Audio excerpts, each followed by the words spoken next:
வணக்கம். வள்ளுவரே, ஒரு தவயோகி எப்பொழுது எல்லாராலும் போற்றி தொழப்படுவார்.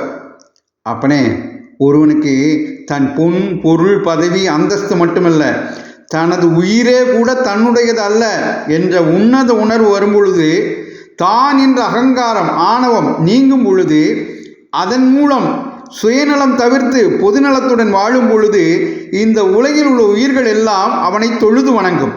அதைத்தான் தன்னுயிர் தான் அற பெற்றானை ஏனைய மண்ணுயிர் எல்லாம் தொழும்னு தவம் அதிகாரத்தில் 268வது குறளாக எழுதி வச்சேன்.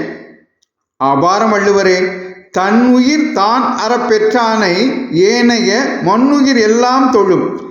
எவன் ஒருவன் தன் உயிர் கூட தன்னுடையதல்ல என்று உணர்கிறானோ, தான் என்ற ஆணவத்தை முற்றிலும் தொலைக்கிறானோ, அவனை இந்த உலகில் உள்ள உயிர்கள் அனைத்தும் போற்றி தொழும்னு எடுத்து சொல்லி நான் என்ற சுயநலம் நீக்கி பொதுநலத்தோடு வாழணும்னு எங்களுக்கு அருமையாக வழிகாட்டிட்டீங்க.